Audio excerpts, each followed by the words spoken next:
Bom dia, ou boa tarde, né? Feliz sábado para você. Que bom estar contigo mais uma vez na Nova Semente aqui, mais um sábado, separando esse tempo para estudarmos a Palavra de Deus. Antes de começarmos, eu preciso saudar também, como de costume, você que acompanha a gente pela internet. É possível que, agora que já entrou em julho, tem muita gente viajando, né? Ou alguns que viajam, aproveitam as férias escolares para dar uma escapadinha com os filhos. Então você que está viajando, faz parte da nossa comunidade, um abraço especial para você. E que daí, de onde você estiver, você também sinta Deus falando contigo. Bom, hoje nós vamos dar continuidade à série de estudos que iniciamos há 2 semanas atrás. A série chamada Com Eles e Por Eles. Eu não sei se você pode acompanhar as 2 últimas semanas, mas aqui nós temos feito um estudo bastante interessante e que leva a gente a várias reflexões sobre o papel do discípulo com relação à cidade. Qual é a nossa missão como discípulos, especificamente com a cidade de São Paulo, que é onde a gente mora, onde a gente está localizado. Qual é a nossa missão? No primeiro tema, nós falamos um pouquinho sobre a visão que a Bíblia tem sobre a vida urbana, o que a Bíblia fala sobre cidades de maneira geral. No segundo tema, nós falamos na semana passada, pastor Felipe, sobre o processo da redenção que nós precisamos levar à cidade. A ideia de que para que eu possa redimir a cidade, antes eu preciso ser redimido. Eu preciso experimentar o reino de Deus, para que então eu possa levar o reino adiante. Hoje nós vamos ver o terceiro tema dessa série. Mas antes, eu queria te fazer uma propagandinha aqui e te fazer um convite. Quantos aqui, que estão aqui nesse auditório, participaram do momento do discipulado que a gente teve antes desse culto? Quantos participaram do discipulado hoje? Legal. A minoria, eu diria, não chega a metade. Então eu quero dizer uma coisa para você, eu vou te fazer um convite que você pode encarar como uma intimação pastoral. É o seguinte, a gente começou um novo ciclo no processo do discipulado, desde que essa série começou. E a ideia é o seguinte, o mesmo tema que nós estamos trabalhando aqui, nós estamos discutindo no discipulado. A ideia é que você ouve uma argumentação aqui, mas você vai discutir sobre o tema no momento discipulado. Então grave bem o que eu estou te falando. A sua experiência dessa mensagem não vai ser completa se você não participar do momento discipulado. Ficou claro isso aí? Então, semana que vem, para não levar o puxão de orelha do pastor, se programe para chegar um pouquinho mais cedo, 1 horinha só mais cedo, para você participar desse momento. Vai por mim. Sua experiência vai ser muito mais profunda, tá bom? Se nós estamos aqui para buscar a Deus, nesse momento discipulado vai ser importantíssimo para essa tua busca a Deus, para que se torne relevante e não seja só mais uma fala aqui da frente. Combinado? Semana que vem eu quero ver todo mundo aqui. Eu estou gravando o rosto de vocês aqui. Tem filmagem aqui. Bom, brincadeira. Vamos lá. Falando especificamente do nosso tema de hoje, uma vez que já falamos sobre a visão bíblica de cidade, sobre o processo da redenção, o tema de hoje é o chamado e a cidade. O chamado e a cidade. Qual é o chamado que Deus faz para nós como discípulos com relação à cidade? E para iniciar essa reflexão eu quero te fazer uma pergunta. É o seguinte, Deus faz um chamado, isso aí é até um jargão que a gente usa no meio evangélico. A minha pergunta é, pensando nesse contexto de discípulo e cidade, para quem é o chamado? Quem Deus chama? Ou para quem Deus faz um chamado? Para a igreja ou para a cidade?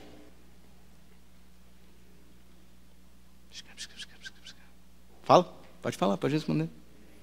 Para a igreja ou para a cidade? Deus chama os cristãos, o cristianismo, ou o povo que ainda não o conhece? Quem ele chama? E aí? Igreja e cidade. Igreja e cidade? Muito bem, Paulo. O Paulo acertou, Paulo. Deus tem 2 chamados. O chamado é para os 2. Tanto para a igreja, quanto para a cidade. Como assim? Vou dar um exemplo bíblico e você vai entender o que eu estou falando. A história de Nínive. Nós temos, nas 2 últimas semanas, 2 últimas mensagens, nós falamos sobre a história de Nínive. Você conhece, Jonas vai lá, prega para a cidade, etc., coisa do peixe e tal. A pergunta é, para quem Deus tinha um chamado? Para Jonas ou para Nínive? Para os 2. Porque para Jonas, Deus tinha um chamado. Jonas vai lá e prega. Para Nínive, Deus tinha um chamado. Qual era? Se arrependam. O chamado de arrependimento para a cidade e o chamado de pregação ou de missão para Jonas. Você percebe que existem 2 chamados em um só. Agora tem um detalhe que é o mais importante e é isso que você tem que entender hoje, que esse é o nosso foco hoje. Se Jonas não tivesse atendido ao seu chamado, Nínive nunca receberia o seu chamado. Tanto é que quando Jonas recusou, Deus teve que dar um sacode nele, jogar ele na água, para finalmente Nínive receber o seu chamado. Ou seja, Deus chama a igreja e a cidade. Mas se a igreja não atender ao seu chamado, a cidade nunca conhecerá o seu chamado de Deus. Está dando para entender a ideia? Se você entender isso aqui, você entendeu tudo que a gente vai falar hoje. Esse é o foco da mensagem de hoje. Quer ver? Abre tua Bíblia em Mateus capítulo 5. Você vai ver essas 2 esferas do chamado. Mateus capítulo 5, verso 13 a 16. Esse é o mesmo tema que a gente tem, é o mesmo verso que a gente tem lido todos os sábados. Esse tem sido um verso áureo nosso. Então eu vou ler rapidamente aqui que a gente já tem lido ele. Mateus capítulo 5, verso 13 a 16. A Bíblia diz assim: Vós sois o sal da terra. Ora, se o sal vier a ser insípido, como lhe restaurar o sabor? Para nada mais presta, senão para ser lançado fora e pisado pelos homens. Vós sois a luz do mundo.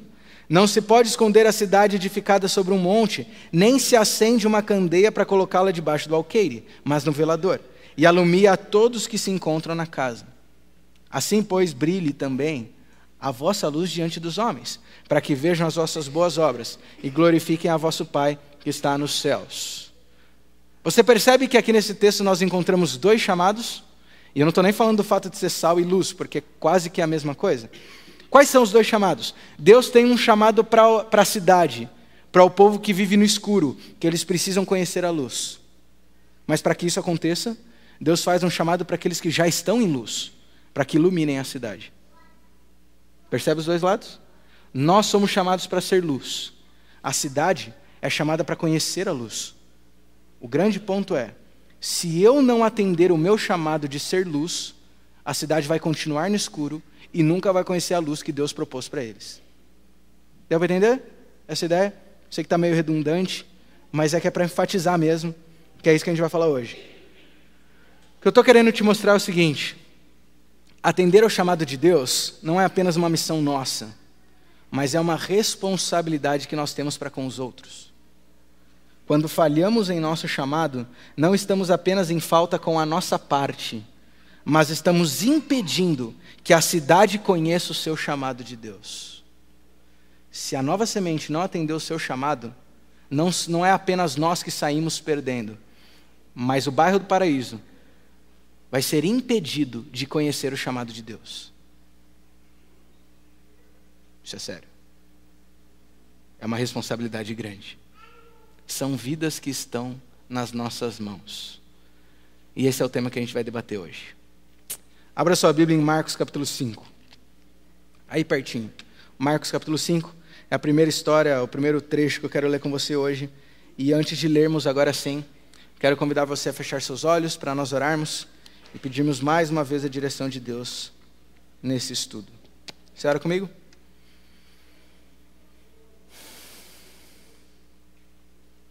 Senhor Jesus, já estamos no mês de julho, o meio do ano chegou, e mais uma vez, Senhor, nós estamos aqui para usarmos o nosso tempo, para Te buscarmos de uma maneira diferente e para entendermos de forma mais profunda qual é a Tua vontade para a nossa vida hoje, Senhor. O Senhor conhece cada contexto que está sentado nessa cadeira hoje ou acompanhando pela internet.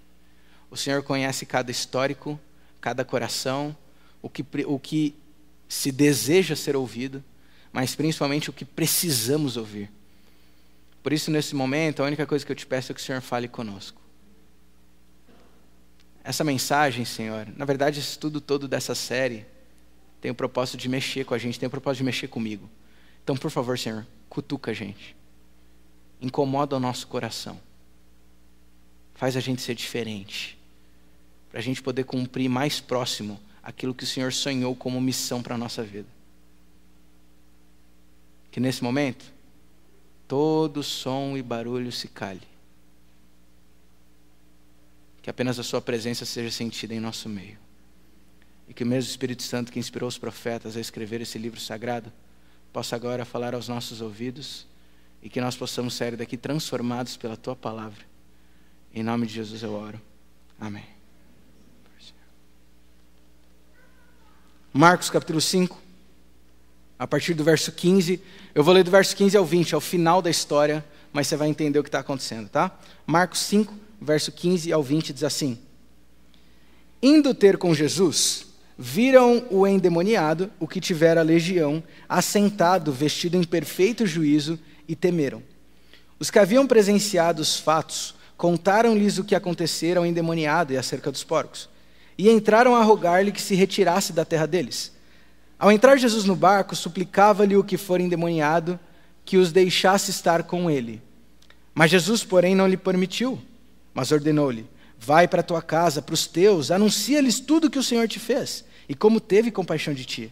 Então ele foi, e começou a proclamar em toda Decápolis tudo o que Jesus lhe fizera, e todos se admiravam. Aqui paramos a leitura desse trecho da história. Nós temos visto já nas 2 últimas semanas o quanto a vida urbana ou a vida em cidades tem crescido nos últimos anos. Só para você ter uma ideia aí em termos de dados, há 2 séculos atrás, a população mundial que vivia num contexto urbano se resumia a 5% da população mundial. Segundo dados da ONU atualizados, hoje essa população mundial já se refere a 54%. E segundo alguns estudiosos, prevê-se, que até daqui 30 anos, 30, 40 anos, essa taxa deve subir para 66%. A vida urbana, ou a mudança em massa para essa vida urbana, é um fenômeno praticamente inevitável. E a gente já tem falado sobre isso. Agora, o grande ponto interessante para a mensagem de hoje é que essa mudança em massa para a vida urbana, somada ao avanço rápido da tecnologia, nos traz uma nova característica muito interessante, bastante conhecida, mas bastante importante, que é a chamada globalização. E a globalização tem total interferência no nosso modo de pregar o Evangelho. Bom, é importante mencionar que, embora a gente conheça a globalização, globalização é muito mais do que o simples fato de você poder conversar pela internet com alguém que está em outro país. Globalização também é muito mais que você comprar um produto nos Estados Unidos, fabricado na China, que você vai usar no Brasil, e quando cansar vai vender no Paraguai. É muito mais do que isso. Na verdade, na minha opinião, a maior característica que a globalização traz para a gente, a maior consequência, é a união ou a miscigenação de culturas. Essa é a maior característica da globalização. Um sincretismo, que a gente usa aqui no começo, uma miscigenação da cultura mundial. Cada vez mais, o mundo inteiro caminha para ter uma única cultura, ou pelo menos misturada. A cultura pura, aquele pedigree, vai se perdendo com o tempo. Só para você ter uma ilustração, um exemplo bem prático disso, os historiadores aí, segundo alguns institutos indígenas, acredita-se que quando os portugueses chegaram no Brasil, as tribos indígenas espalhadas por todo o território brasileiro falavam em torno de 1.175 idiomas diferentes. Aí os portugueses chegaram, a cultura europeia foi se misturando à cultura indígena, as vestimentas, os materiais, as ferramentas e toda aquela história que você já conhece muito bem. Finalmente, hoje, segundo esses mesmos institutos, estima-se que em todo o território brasileiro apenas sobrevivam 160 idiomas ainda falados indígenas. Todo o resto se perdeu. Todo o resto já não existe mais, porque o índio foi afetado, digamos assim, pela cultura do chamado homem branco. Tudo se misturou, se perdeu uma cultura. Esse é um lado ruim da globalização. Mas existe o lado bom da globalização também. Porque esses mesmos índios, hoje você sabe que existem diversos programas e ações e órgãos do governo que buscam oferecer para as tribos indígenas saneamento básico, educação, acesso à saúde. É bem verdade que ainda está muito aquém do que precisa, mas já é um início, que na vida tribal, exclusa, eles nunca teriam acesso a essas coisas. Então você tem o lado bom e o lado ruim da globalização. Na Bíblia, nós também vemos os dois lados da globalização. Um exemplo aqui é a cidade de Babel. Você fala assim, pastor, já tinha globalização na Bíblia? Eu diria que eram os primórdios da ideia da globalização. Em Babel, lá em Gênesis, nós vemos que toda uma gama de culturas se unem numa cidade só para poder construir uma torre e fugir de Deus. Veja, é o que nós podemos chamar de uma união para rebelião. Esse é um lado ruim. Várias culturas se unem para poder se rebelar contra Deus. Um exemplo negativo. A tal ponto que Deus tem que intervir, e o que Deus faz? Ele espalha os povos, ele para com essa globalização, ele separa as culturas, porque ali era negativo. Mas você tem o lado positivo também. No Novo Testamento nós temos o exemplo de Antioquia, uma cidade que era conhecida pela sua pluralidade étnica e cultural. E ali a igreja cristã, quando cresce nessa cidade, eles não só então alcançam judeus, mas agora alcançam vários povos que estavam representados naquela cidade. Você tem o lado bom e o lado ruim da globalização. Fato é que a globalização e essa miscigenação de culturas, com relação à pregação do evangelho, pode trazer consequências desastrosas como maravilhosas. A pergunta é se nós temos sabido usar a globalização a nosso favor. A globalização, mais uma vez, pode ser nosso maior inimigo ou nosso maior aliado. Depende se nós sabemos usá-lo. Eu até diria aqui que talvez o grande desafio que Deus dá para a gente na vida urbana é aprender a usar a pluralidade e a globalização a nosso favor, em termos de pregação do evangelho. Aí você pergunta, pastor, e o texto que a gente leu, deixamos de lado? O que aconteceu? Agora a gente volta para a história. Você conhece muito bem essa história. Jesus estava andando de barco, finalmente ele chega numa cidade chamada Gadara ou Gerasa. Quando ele desce do barco, ele é recebido por um endemoniado. O cartão de visitas, a cena era terrível. Aquele homem vivia em cemitérios e durante a noite ele ficava berrando enquanto se cortava com pedras, todas as noites. Todo mundo tinha pavor daquele homem. E agora esse homem vai até a praia para receber Jesus. Jesus não se assustou, lógico. Jesus então chega e começa a conversar com aquele homem e imediatamente percebe que ele está possuído por um demônio e decide expulsar esse demônio. Acontece que esse demônio se apresenta e a gente vê na Bíblia que ele se chama de legião, porque eles eram muitos. Pelo significado romano da palavra legião, nós podemos presumir que pelo menos 1000 demônios estavam dentro daquela pessoa. Mas agora com uma palavra Jesus expulsa esses demônios desse homem. Eles pedem misericórdia de Cristo, então agora esses demônios são levados para uma manada de porcos que passava ali do lado. Cerca de 3.000 porcos. E agora o que acontece com os porquinhos?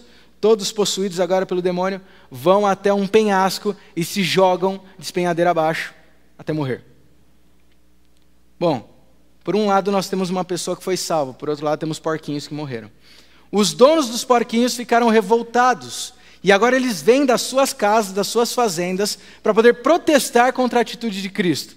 A Bíblia destaca de forma bem interessante, e aí já estamos no trecho que a gente leu aqui, que quando esses porqueiros chegaram até Jesus, eles se espantaram com o homem que estava ali. A transformação que ele viveu foi tão nítida, tão inegável, que as pessoas se assustaram com a sanidade daquele ex-endemoniado. Mas a revolta deles estava tão grande que eles deixaram essa admiração de lado, foram até Jesus, protestaram contra ele porque matou os porquinhos e agora expulsaram Jesus da sua cidade. Finalmente Jesus vai para o seu barco, já que ele foi expulso. E agora vem a parte mais interessante, porque agora o ex-endemoniado, completamente transformado, ele vai atrás de Jesus e ele então faz o pedido, Jesus, por favor, deixa eu te seguir.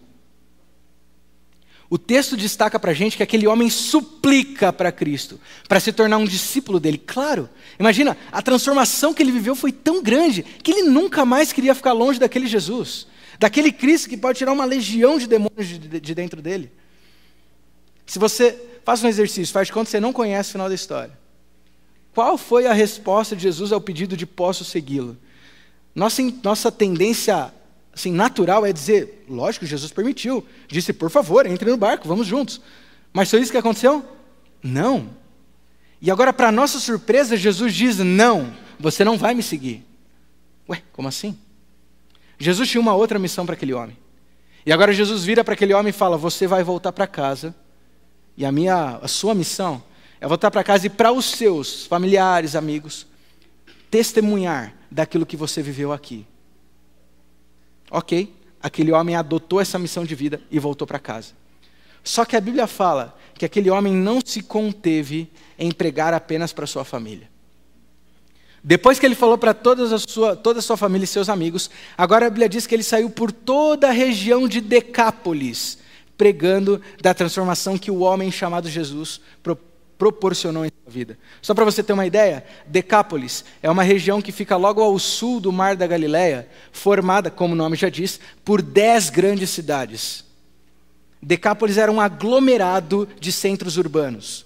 É mais ou menos como se fosse São Paulo e o grande ABC. E agora a Bíblia fala que esse homem, sozinho, saiu por toda Decápolis pregando do que ele havia vivido.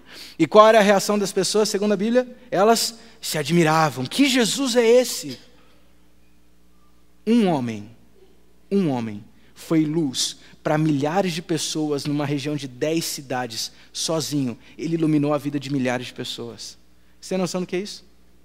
E aqui você vê a vantagem que a vida urbana, ou essa mistura de culturas nos traz. Porque imagina se esse mesmo homem estivesse num contexto rural, onde as fazendas ficam a quilômetros de distância. Será que esse homem conseguiria ter chegado tão longe? Mas no momento que as cidades estavam aglomeradas, e a quantidade de pessoas estava ali num lugar só, esse homem pôde pregar não só em sua casa, mas em 10 cidades, falando do Cristo poderoso, Filho de Deus. A globalização pode ser um dos grandes privilégios que nós temos para cumprir a nossa missão como cristãos. Depende se a gente sabe usar bem isso. Só para a gente terminar essa conceituação teórica aqui, nós podemos dizer que a vida em cidades ou a globalização traz para a gente a possibilidade de, com o Evangelho, alcançar pelo menos 4 grupos. O primeiro grupo que a gente alcança por causa da vida urbana é o grupo de jovens. Existem diversas pesquisas que mostram que as gerações mais novas cada vez mais escolhem a cidade como seu habitat natural, digamos assim. Até mesmo, para pensar, até mesmo aquele jovem que nasce na vida rural. Chega uma idade que ele vem para a cidade grande para poder estudar, porque aqui tem mais oportunidades. E ainda que ele volte no futuro para a fazenda, mas em algum momento ele vem para a cidade grande, não é assim? Por isso, se não houvessem as cidades, ou se nós não começarmos um ministério específico para as cidades, talvez a gente perca toda uma geração para conhecer o Evangelho. O segundo grupo que a cidade nos dá o privilégio de alcançar tem que ver com os influenciadores. Influenciadores. Como assim? Na cidade estão os grandes doutores, estão as grandes celebridades. Na cidade estão aquelas pessoas que têm influência sobre outras, líderes. Seja de maior ou menor escalão, seja qual for a classe social, você tem líderes nas cidades. E agora, ao invés de alcançar uma pessoa, quando você alcança essa influenciadora, você vai alcançar uma centena de pessoas por influência dela. Esse é um privilégio que a gente tem na cidade. O terceiro grupo que a gente pode destacar na cidade, que a gente tem alcance, são os grupos minoritários, que antes viviam em isolamento. Seja no contexto tribal, como indígenas ou aquelas tribos africanas, ou seja mesmo no contexto de tribos urbanas que nós temos hoje. Um que é mais hipster, o outro que é mais de um outro estilo de música, um outro que é mais empresarial. Essas tribos urbanas nós podemos alcançar, porque todas estão concentradas em um só lugar. E o último grupo que nós podemos alcançar através da globalização é justamente, ou são justamente, os pobres e mais necessitados. Na cidade, nós temos, e eu vou colocar entre aspas aqui, a oportunidade de encontrar pessoas em necessidade. E por que eu chamo de oportunidade?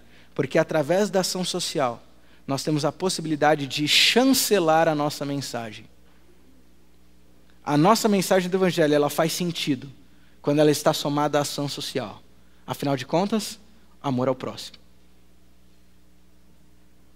A globalização pode ser nosso maior inimigo, como pode ser nosso maior aliado, depende de como nós usamos. Me permita sair um pouquinho da teoria agora, e nesses minutos finais te trazer exemplos práticos do que eu estou falando. Do privilégio que é viver numa cidade e fazer diferença aqui. Domingo agora, a Nova Semente teve a oportunidade de realizar uma feira de saúde no Parque do Ibirapuera. A gente falou disso aqui semana passada. Quantos aqui participaram em algum momento da feira de saúde esse domingo? Deixa eu ver as mãos. Quantos participaram em algum momento? Olha em volta, a grande, absoluta minoria. E eu queria te dizer o seguinte, você que não foi, você perdeu. E eu não estou dizendo que você perdeu uma mensagem de saúde. Eu quero dizer que você perdeu a oportunidade de fazer esse tipo de diferença aqui. Essa feira de saúde, ela teve tudo a ver com o contexto que a gente está falando nessa série. De marcar história na cidade de São Paulo, de fazer diferença para a sociedade, oferecendo o que eles precisam. Porque na feira de saúde, a gente não ia orar com as pessoas, a gente ia entregar o que elas precisam de verdade, e então orar por elas. Você percebe a diferença? Todos precisam de bem-estar, todos precisam de qualidade de vida, e é isso que a gente estava oferecendo. O que São Paulo precisa, a igreja está fazendo a diferença. Inclusive, eu queria aproveitar aqui para de público, em nome da liderança dessa igreja, agradecer você que foi voluntário nessa feira. Você fez a diferença na vida de muitas pessoas, saiba disso. E você que não participou, quero te deixar um convite pastoral de novo. Estou cheio de intimações pastorais hoje. Se Deus quiser, no segundo semestre a gente vai fazer uma outra feira em local público. Não perca essa chance. Porque senão isso aqui vai ser só mais um sermão e mais uma teoria na tua vida que não muda nada. Não perca a chance de fazer a diferença. Mas enfim, voltando para o nosso tema. O que eu queria citar da feira de saúde? Para você que nunca participou de uma feira de saúde, o que é isso? É uma feira que funciona em estandes, estações. Essa feira tem 8 estações diferentes e cada uma dessas estações é direcionada para um dos remédios da natureza, que a gente diz. Os 8 remédios naturais, que Ellen White destaca bastante e nós acreditamos ser uma revelação de Deus. Então ela vai no estilo carrossel, passando de cadeirinha em cadeirinha, mesinha em mesinha.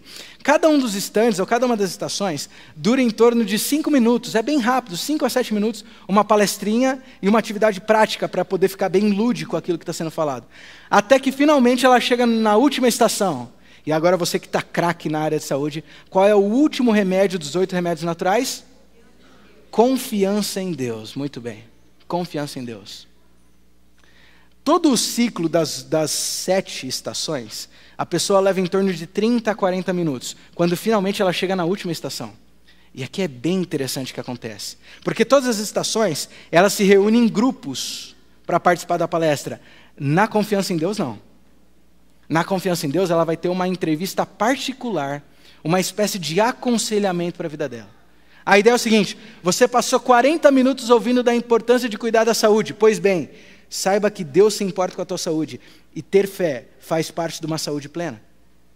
Imagina o impacto que isso gera na pessoa. Enfim, as pessoas iam sentando ali nos aconselhamentos. Eu queria citar 2 exemplos bem rápidos, só para você entender a oportunidade que a gente tem de fazer diferença na vida das pessoas.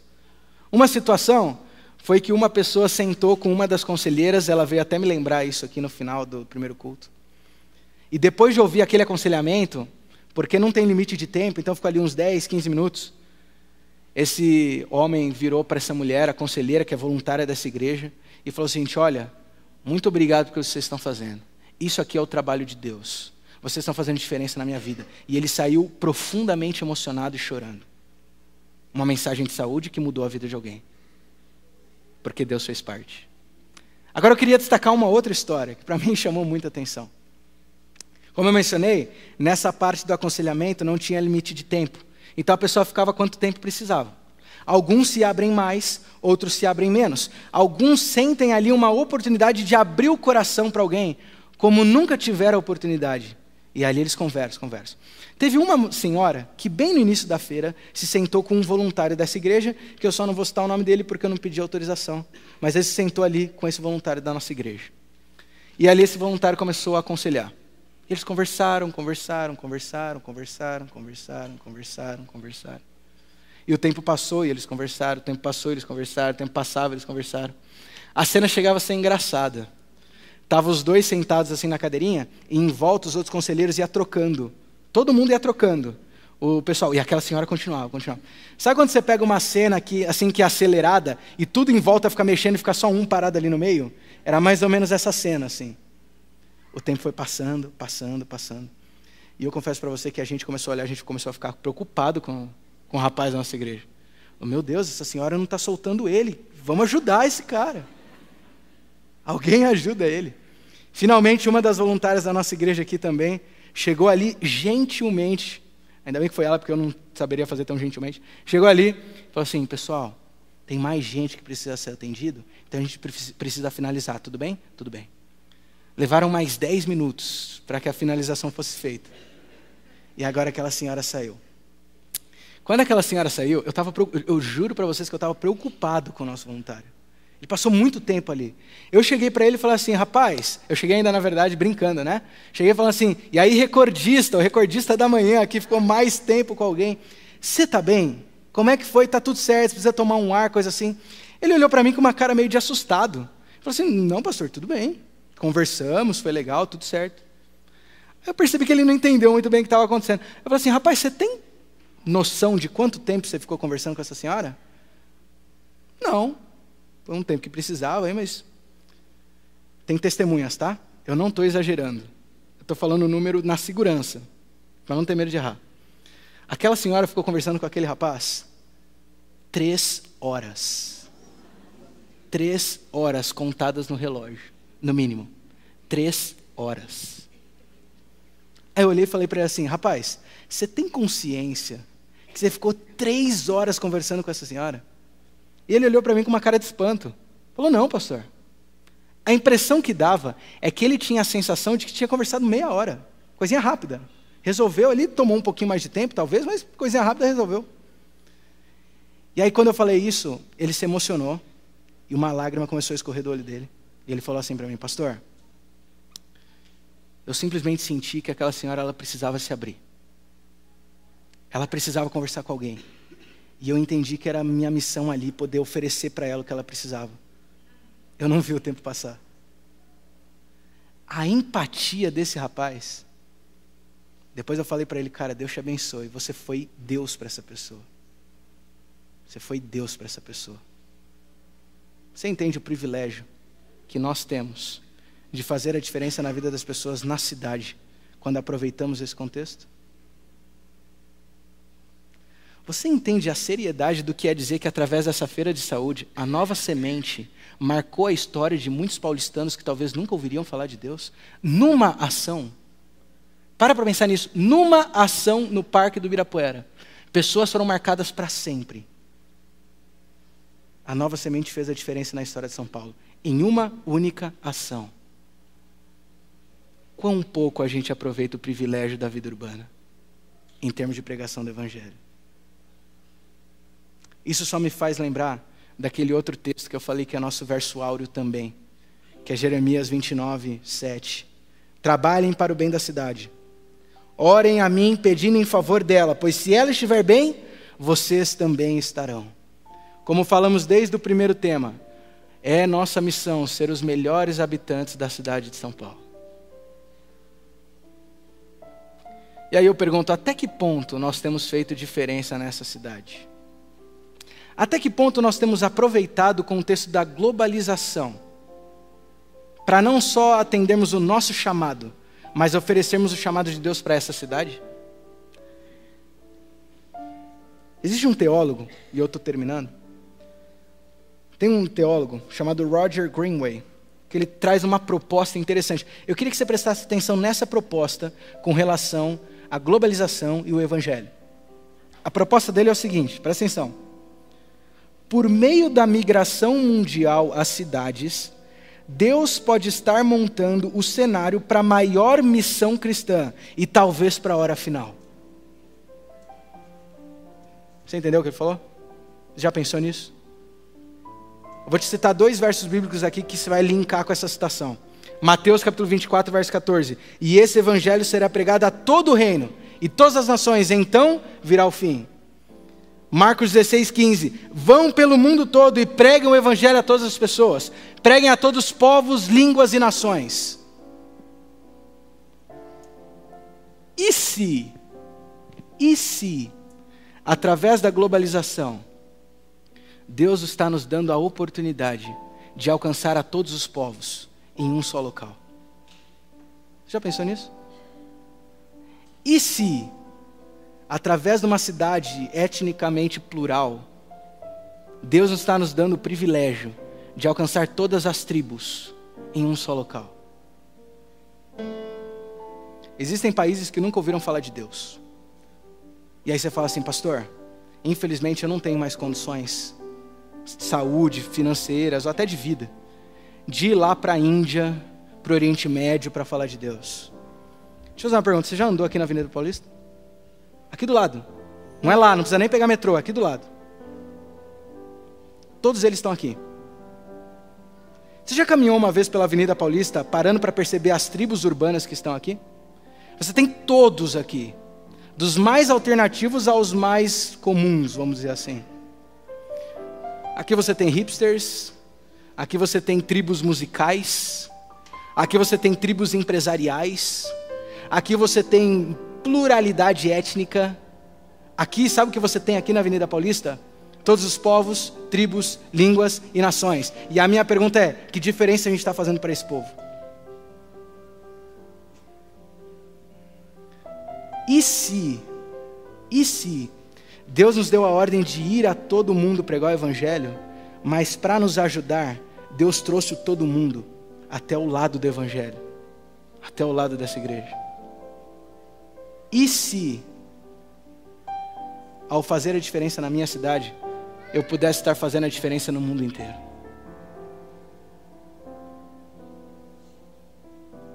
E se? Deus tem um chamado para nós. Deus tem um chamado para essa multidão que está aqui na avenida do lado. A pergunta que eu faço é, nós estamos atendendo o nosso chamado? E principal, eles estão conhecendo o chamado deles?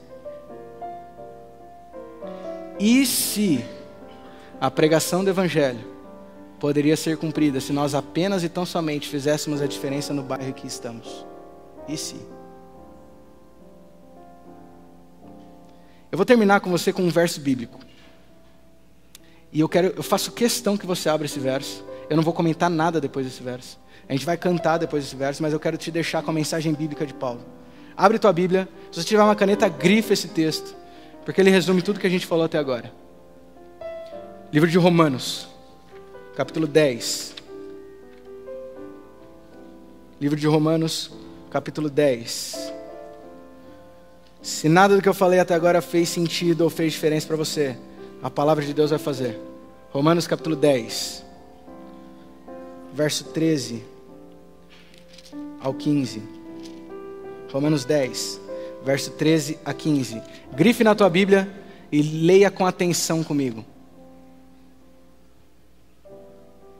Porque todo aquele que invocar o nome do Senhor será salvo. Todo aquele que invocar o nome do Senhor será salvo. Mas, como invocarão aquele em quem não creram? E como crerão naquele de quem nada ouviram? E como ouvirão se não há quem pregue?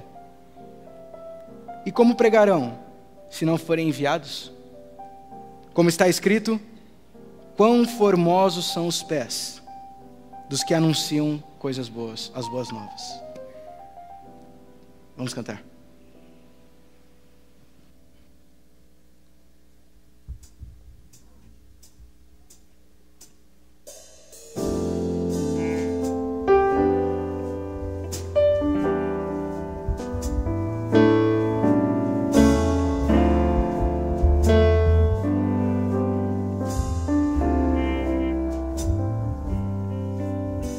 Jesus nos deu essa missão.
todos perdoar, querer a todos aceitar, revela a grandeza do serviço e aponta para o Salvador.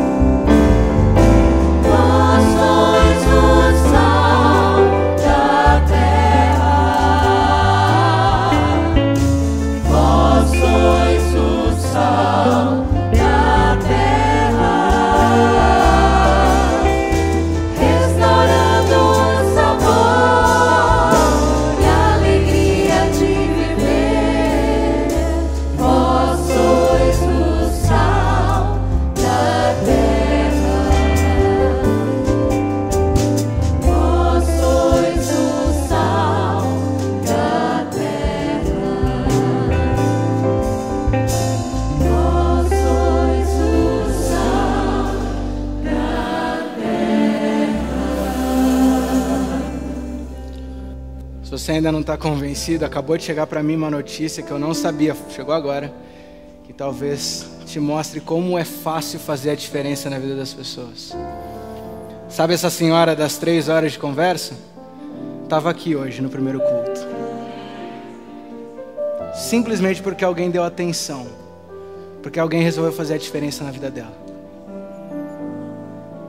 Até que ponto nós temos feito a diferença no bairro em que vivemos? Vamos orar. Senhor Jesus, Senhor, cada vez que a gente estuda mais a Bíblia, mais a gente percebe o quanto ainda precisa mudar, Senhor. Houve um dia, Senhor, que a gente aceitou a Tua palavra, a gente foi transformado por Ti, a gente foi iluminado e aceitou a luz. E quantas vezes a gente fala que a gente tem que levar a luz para o mundo, a gente tem que levar a luz em países que nunca ouviram falar de Ti, mas Senhor, enquanto isso, o Senhor está trazendo o mundo aqui para o nosso lado e a gente não está iluminando eles. Senhor, tem uma crise humanitária acontecendo no nosso mundo. E curiosamente, países onde o Evangelho nunca poderia colocar os pés, estão vindo para o nosso país. E ainda assim a gente não fala para eles, Senhor. Ah, meu Deus. Nos perdoa porque a gente demora para entender as coisas. Nos perdoa porque às vezes a gente se conforma com a nossa luz e acha que já é o suficiente e fica iluminando só a nós mesmos. Não, Senhor. O Senhor não fez um chamado só para nós. O Senhor fez um chamado para um mundo inteiro. Mas se nós não aceitarmos, esse mundo nunca vai conhecer o chamado que o Senhor fez para eles. Então nos ajuda a ser diferente de Jonas. Nos ajuda a aceitar o seu chamado. Se for preciso, traz uma tempestade, coloca a gente dentro de um peixe, mas faz a gente entender que nós temos uma missão, que é levar o seu chamado para todos os povos, Senhor. Ainda que seja aqui na Avenida Paulista, mas que todos os povos possam conhecer o Teu Evangelho, pela minha palavra, Senhor, pela minha influência, pela minha missão. Nos usa, Senhor. Nos usa. Essa globalização talvez seja o maior presente que o Senhor trouxe para a gente. Entre aspas, facilitando o trabalho de chegar ao mundo inteiro. Uma vez que o Senhor trouxe o mundo todo até nós, nos ajuda a pregar para todos os povos, línguas, tribos e nações, para que todos conheçam do Teu santo nome, da Tua vinda, da Tua misericórdia, do Teu reino, para que o Senhor volte logo e a gente viva eternamente contigo. Eu oro em nome de Jesus. Amém. Amém. Deus te abençoe. Que você possa pregar, que seja na Avenida Paulista ou no metrô, mas para todos os povos, tribos, línguas e nações. Boa semana.